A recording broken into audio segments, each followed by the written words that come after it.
A fiery horse with the speed of light, a cloud of dust, and a hearty hi-yo silver. The Lone Ranger.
With his faithful Indian companion Tonto, the daring and resourceful masked rider of the plains led the fight for law and order in the early western United States.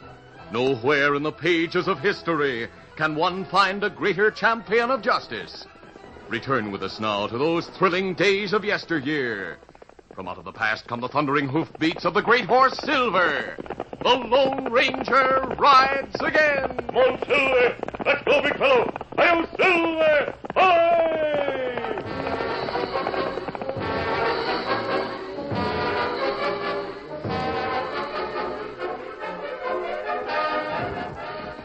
One of the richest but most lawless regions in Wyoming territory lay ahead of the Lone Ranger and Tonto as they rode along the Powder River Trail.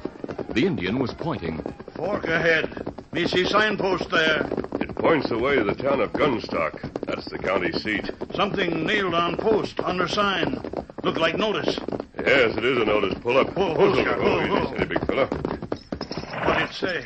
It reads, $3,000 reward.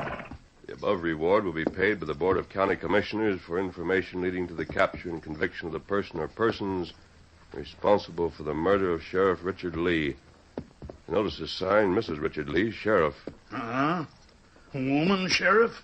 Me never hear of one. The Wyoming Territorial Legislature passed a law in 1870 which gives the women here a right to vote and hold office. Maybe that good thing, Kimasabi. Yes, it is a good thing. Sometime all the women in the United States will have the same right.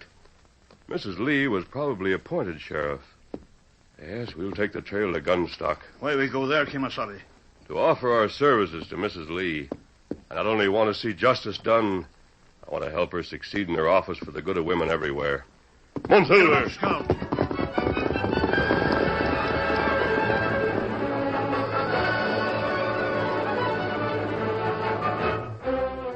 That night, the woman sheriff of Gunstock was at her desk in the jail office. A former school teacher with an Eastern education, she was young and attractive. As she attended the paperwork connected with her duties, another woman looked on. She was a frontier type, hatchet-faced, lanky, and seemingly as ageless as a piece of petrified wood. Rejoicing in the name of Liz Yancey, she not only protected the law lady from scandal, but served as jail cook and turnkey. Liz was saying, "Looky here, Claire. You're wearing yourself out looking for them varmints that killed your husband." Liz, I'll never rest until they're punished. When I was sworn into office, I took another oath. A silent oath to square accounts for Dick. That's all well and good, but... Quince Rockwell. Hello, Mr. Rockwell. Mrs. Lee, the stage has been held up again. What? This time at Crossbones Gulch. Oh. The Owl Hoot's got another Wells Fargo box. Good heavens. I'm reporting this because it's an express company rule and I'm its agent. Not that I think it'll do any good. I'll put Deputy Taylor on the case as soon as he returns. This makes the 5th holdup around here in a year. My company has lost better than $100,000. Something's got to be done about it. Mr. Rockwell, your company has had its best special agents hunting for the stage robbers. They seem to have failed as badly as the sheriff's office. That's no excuse. A woman isn't fit to be sheriff. Her place is at home fetching up a family. You sure didn't get much fetching up. Mrs. Lee, I'm going to get up petitions to oust you from office. Nearly every man in the county will sign it, and so will a lot of women. Mark my words. Liz, what shall I do? Bill, there's been another stage robbery. I heard about it at the cafe. Rounded up a posse, and I'll be heading for Crossbones Gulch as soon as I get my rifle and saddle up. The back door open, Liz? Why shouldn't it be? You never bring in any prisoners. Yeah, I'll get those stage robbers this time. Claire, I figure that sidewinder's trying to undermine you and get your badge.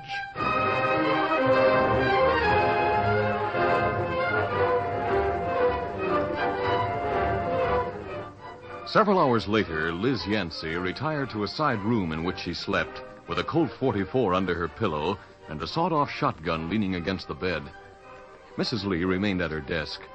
She had taken a record book from an open desk drawer. In it were entered the last reports of her murdered husband. She had read them many times, but she started to read them again. Then the door opened. What? A masked man. Now, please don't be frightened. I'm a friend. Friends show their faces. I suppose you murdered my husband and have come back to murder me.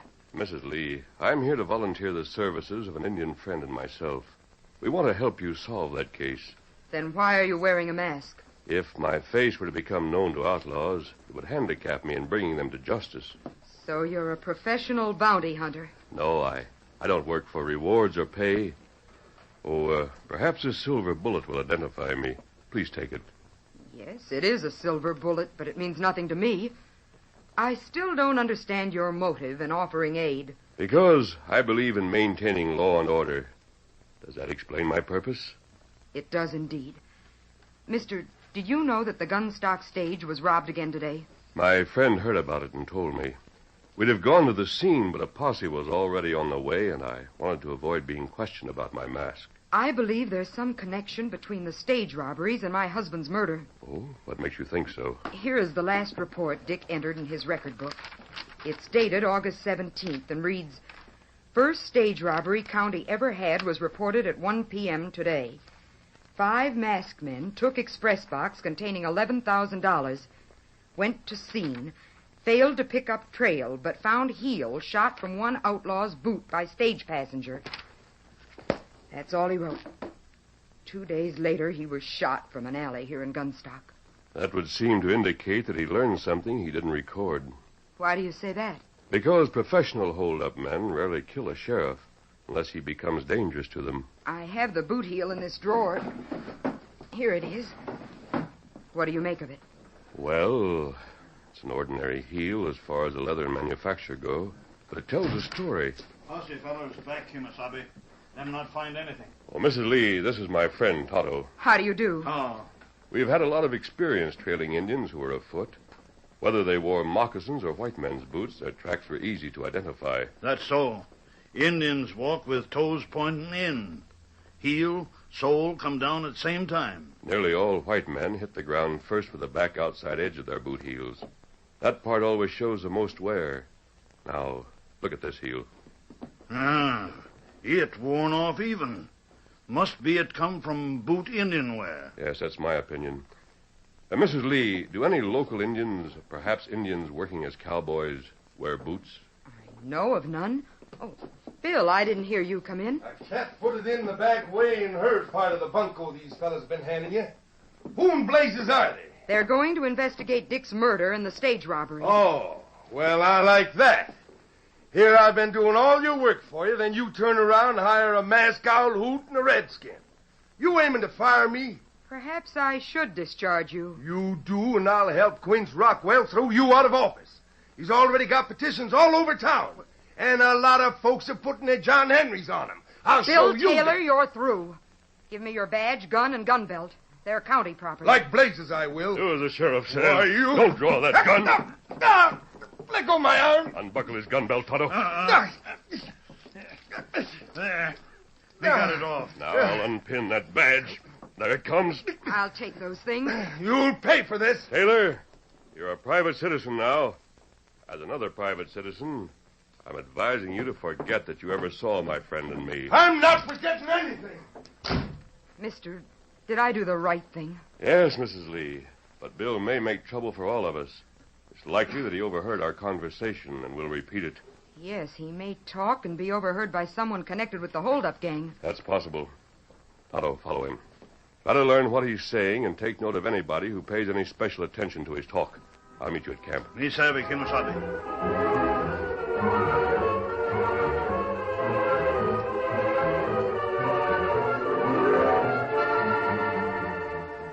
Like all braggarts, Bill was filled with self-pity over his discharge. Making the rounds of the cafes, he talked long and loudly about the incompetence and ingratitude of the woman sheriff. Few men sympathized with him, though many already had signed petitions asking for her removal. But at the Lazy H Cafe, he found a really interested listener in Chad Harrison, who owned the place as well as a ranch with the same name. Calling the ex-deputy to one end of the bar, Chad set up treats and asked, Bill, what is our lady sheriff going to do without a man deputy? She's already got two fellas working for her. Well, you don't say. Anyone I know? I reckon not. One's an Injun, the other wears a mask. Mask? Right. Once more, he's got a gun belt full of cartridges loaded with silver bullets. Seemed to mean something special. Are you local? Oh, it's the truth. I figure he's a Wells Fargo special agent, and the Injun's his tracker. Heard him talking about a boot heel that Dick Lee found after the first stage robbery. He figured it came from a boot worn by an Injun cowpoke. Well, that means he'll be out looking for that kind of an Injun. Yeah. Say, Chad, come to think of it, you've got a redskin rider on your ranch. He's the only boot-wearing Injun in these parts. You mean Comanche Joe? Oh, he's all right. He's ornery enough to be a stage robber. You know, somebody ought to look into what he does when he's not riding for you. Are you going to blab about Comanche Joe's boots to the sheriff and her friends after getting fired? Not much. I'll investigate him myself. If he is one of the owl hoots and I round up the gang, it'll make that she-sheriff look like a fool. Yeah, I see your point. Why, I could even get elected the next sheriff. And besides that, I'd be in line for a heap of reward money. Uh-huh. Now, look, Chad, you don't want any crooks working on your spread. Suppose you and I handle the case together. I'd split the reward with you. Bill, I'm getting interested. Ride out to my ranch tomorrow. We'll talk about it some more. I'll be there. An hour later, Chad Harrison was in the bunkhouse at his ranch. With him were 5 ill-favored men who listened intently as he repeated what the ex-deputy had told him. He was saying, Well, the way I figure it, that boot heel put Dick Lee onto us. He knew about you, Comanche Joe, and was smart enough to put 2 and 2 together before we plugged him. Now it's put Bill onto you. They may leave that masked man out here. Boot he'll not prove anything. Me burned boots long ago. Well, I know that, but we don't want anyone snooping around here. Something might be seen or heard. Yeah, you're right, boss. Yeah. Now, on the way here, I figured out a way to get rid of Bill Taylor and the masked man at the same time. How's that? I told you the masked man uses silver bullets and had a ruckus with Bill. Well, we'll make some silver bullets and drill Bill with them. That alone ought to be enough to convict the masked man, but to make it even stronger, we'll swear we saw him do the shooting. Boss, you always come up with good ideas. Bill is coming out here tomorrow. By tomorrow night, he'll be dead, and the masked man will be in jail waiting to hang.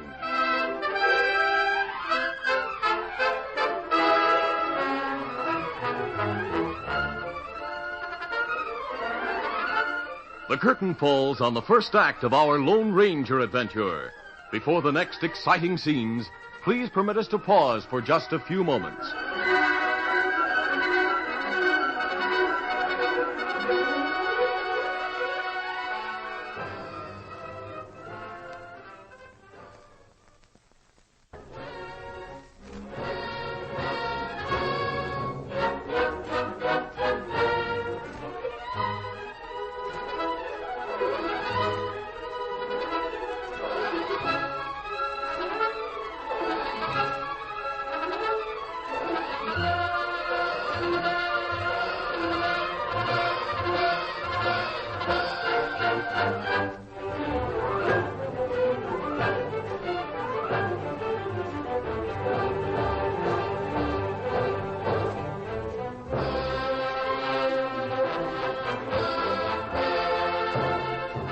Now to continue.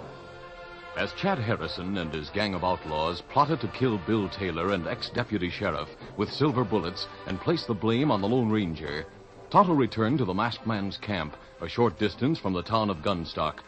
The Indian had been following the former deputy. Reporting the results of his surveillance, he said, Nobody listened long to Taylor but one feller.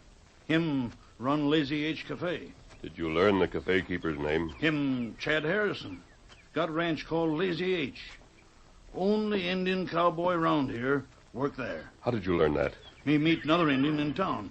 Him tell me about rider called Comanche Joe who wear boots. Oh, you did well, Tonto. We'll scout around Chad Harrison's ranch tomorrow. On the following day, the stage robber known as Blackie was busy in the blacksmith shop, melting and molding silver coins into .45 caliber bullets.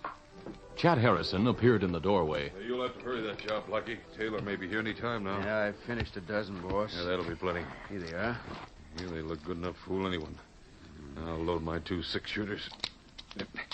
Where are the other boys? Over on Horse Creek, burying that Wells Fargo box we lifted yesterday. It's what you told them to do, wasn't it? Right. I didn't want it around here with all this spying going on. Yeah, I'll be able to bust it open later. Yeah, here comes Taylor now. You need my help, boss? No. He doesn't suspect me. Oh, there. Howdy, Chad. Well, howdy, Bill. Light, we'll go to the house. Sure. Steady one. I'd have been here sooner, but I had to take some petitions over to Red Bull. Now, where's that Comanche Joe? Well, maybe that's him over on the hill. I don't see a living thing there. No, and you'll never see one anywhere again. Hey, what? Well, Snooper, that fixes you. That is easy done, boss. Is he dead? What do you think? I put every one of the silver slugs from one gun into him. Yeah, what's next? I'll ride back to town and start the story going that the masked man killed Bill. The sound of the gunshots, which had snuffed out the life of the ex-deputy, had carried far in the still afternoon air. The Lone Ranger and Tonto, who had been looking for trail sign, which would link the ranch with the scene of the robbery in Crossbones Gulch, heard them and raced in the direction from which they had come. However, Chad Harrison and Blackie had vanished in the opposite direction as they reached the ranch buildings. Tonto was saying, We not see anybody around, Kimasabi. There's a man on the ground near the ranch house door. Maybe him got shot. Pull up. Pull, Silver. Pull. Pull, Easy, pull, steady, pull. pull up. Cover me while I dismount and examine him, steady. Pull up. What you find? This man is Bill Taylor, and he's dead. Shot in the back. Feller who shoot him not have much start. Those hoof prints over there look very fresh. Easy, steady, big fella. Come on, Silver. Get him up, Scout. holding their horses to a walk, the masked man and Indian examined the tracks. Tonto pointed. 3 horses been here a little while ago. 1 go away without rider. Other 2 horses take fellers toward Horse Creek and Gunstock. Me follow that trail, Kimasabi? Yes, I'll follow the single track. Come on, Silver! Scout!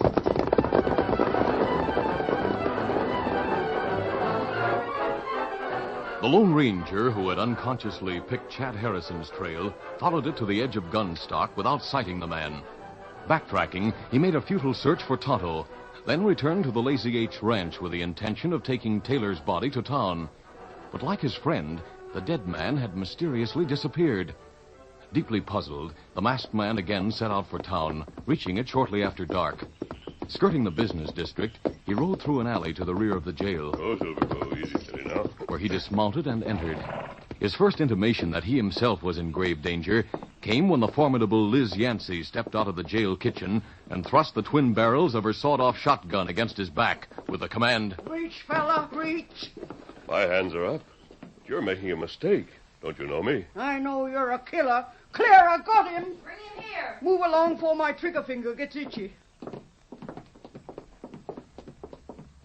Mrs. Lee, am I to consider myself a prisoner? You certainly are. Take his shooting irons, Claire. You may have them. There, Liz. I have his guns. Now I'll take his mask. Then you can lock him up with his friend. Are you holding my friend Tonto? I've charged him with murder, just as I shall charge you. Though it appears that you're the real killer. Mrs. Lee, please explain this misunderstanding. I came here to report a murder and tell you that both Tonto and the murdered man's body had disappeared. You're a former... You need go no further. I know that Bill Taylor was murdered. Chad Harrison and his 5 riders swear that they saw you shoot him in the back on the Lazy H Ranch. Those men may well be the bandits who killed your husband. How did they manage to capture Tonto? I gathered that he was trying to ambush them. I have more than eyewitness evidence against you. Oh, what is that? The silver bullets taken from Taylor's body. There they are on my desk. In all probability, you are the only man in the West who fires such bullets. I see. The outlaws have managed to use the law against me. How can you deny the evidence of those bullets? May I examine them? Well, I see no harm in that. But watch him closely, Liz. Yeah. These bullets never came from my guns. Don't tell me that. I have here a silver bullet which you gave me. Your belt is filled with them. Mrs. Lee, the silver in my bullets came from my silver mine. It's pure silver and soft as lead. You can scratch the bullet I gave you with a fingernail. But it would take a knife to mark the bullets that killed Taylor. Please compare them yourself. Yes, I see now that there is a difference. But what does it mean? It means that the murder bullets were made by the outlaws for the purpose of framing me. I knew about the boot heel. I believe that your husband and Taylor also knew. Mister, I'm beginning to believe you. But I can't let you go. I can't arrest a man like Harrison. Your position is difficult. The men here have turned against me. Not one would join a posse, especially if he knew I wanted Harrison and his riders. There's a way of getting them into jail without resorting to the use of a posse. What is that way? I'd like to have you return the guns you took from Tonto and me, then place us in unlocked cells and invite Harrison and his gang to identify me. But what would that gain you? Do you want to kill them? Not at all. In fact, it's my suggestion that you slip out into the office and lock the cell block door on all of us as soon as the gang gets inside. No man who was ever sheriff would consider such a proposal, but I haven't much to lose. Heaven help me. I'll do as you say. Summoned from the Lazy H Cafe by Liz Yancey, Chad Harrison and his 5 gangsters trooped into the jail office a short time later. They were in high spirits over the outcome of their trick. Harrison was saying... Well, Mrs. Lee, you sure did a good job when you let that masked gunslinger walk right into jail and locked him up. You know, I'm in favor of letting you hold your job. I'm going to let everybody know it. Let's forego the pleasantries. This is a serious matter. Liz, open the cell block door. Yeah. Please follow me. I don't like jails. Where is the masked man? In the next cell. Now, do you identify him as the killer? Why, you let him keep his mask on. Certainly. You said he was masked when he shot Taylor, so I wanted you to see him with a mask on. You wouldn't know him without it. Oh, yes, you're right. I identify him. Isn't he the killer, boys? Yeah, that's him, all right. Hey, where'd our lady sheriff go? Hey, she locked us in. Hey, let us out of here. Hammer on the door. We want out. Fellas, this might be a trap. Hey, look, the masked man and Injun are out of their cells. They've got guns. You're covered. Put your hands straight out. Then turn and lean against the wall. You try for guns, you'll get shot. No, don't shoot. We're doing as you say. Hello, take their guns while I keep them off balance. At the same time, the peephole in the cell block door slid open. Liz Yancey looked in. Seeing her, Chad Harrison shouted. Hey, look what they're doing to us. I've got eyes. I can see. Who owns that blue round horse out in front? I do. What about it? The saddlebags are full of money. What? The Quince Rockwell says was in the Wells Fargo box stolen yesterday. Why, you double-crosser. You got that box home before you buried it. No wonder it took you so long. Hey, Liz, these fellas only work for me. You can lock them up for all I care, but I want out. Who's the double-crosser now? Chad was in the stage robberies as deep as we were. Don't listen to him. I'm a rancher with a good reputation. I can't help what my riders do. I think you're all a passel of owl hoots. Look, Kemosabe, maybe this gun show who killed Taylor. Me take 2 guns from Chad Harrison. One got lead bullets in it. Other got silver bullets. Well, I never figured on having my saddlebags searched, so us boys are stuck with stage robbery. But, Chad, you didn't think about reloading your one gun with lead bullets, so you're stuck with murder. Not yet. Lunging at Tonto, the outlaw leader made a desperate effort to wrest the telltale gun from his hand. You not get gun. But the Indian, heavily burdened as he was with guns and gun belts taken from the 6 bandits, was unable to keep his grasp on the weapon. Jerking it from his hand, Harrison whirled and fired at the Lone Ranger. The hard silver slug ricocheted from a cell bar close to the masked man's head. A split second later, one of his own guns blazed, and the duel of silver bullets was over. As the heavy .45 slug knocked Harrison to the floor and the gun slid away from his broken arm, Comanche Joe tried to scoop it up, but straightened when the masked man advanced on him with the order, Back to the wall, all of you. He's going to massacre us. Hold on, don't do it, mister. I'll talk. I made the silver bullets that killed Taylor, but Chad did the shooting. He shot Dick Lee, too, and engineered all the stage holdups. You dirty double-crosser. You're sending me to the gallows. Then hang. I'm saving my own neck if I can. Yeah, me too. A few minutes later, the Lone Ranger and Tonto were in the jail office with Mrs. Lee and Liz Yancey. Liz had locked the outlaws in cells and had summoned a doctor for the leader against whom they had turned. The woman sheriff was saying, Well, now that Dick's murderer is in jail, I'm ready to resign. Don't quit under fire, Mrs. Lee. Hire a good deputy and serve out the rest of your short term. But the county doesn't want a woman in the sheriff's office.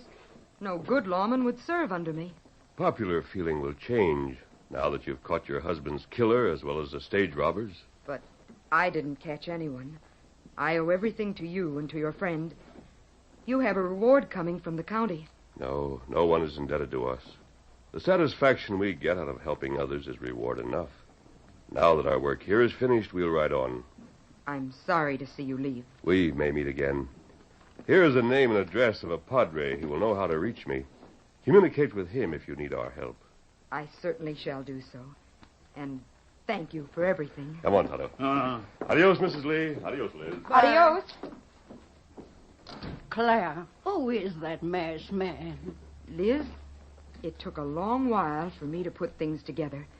But when I thought about that man's mask and his white horse and the silver bullets, I realized who he is. He's the Lone Ranger.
This is a feature of the Lone Ranger Incorporated, created by George W. Trendle, produced by Trendle Campbell Enterprises, directed by Charles D. Livingston, and edited by Fran Striker.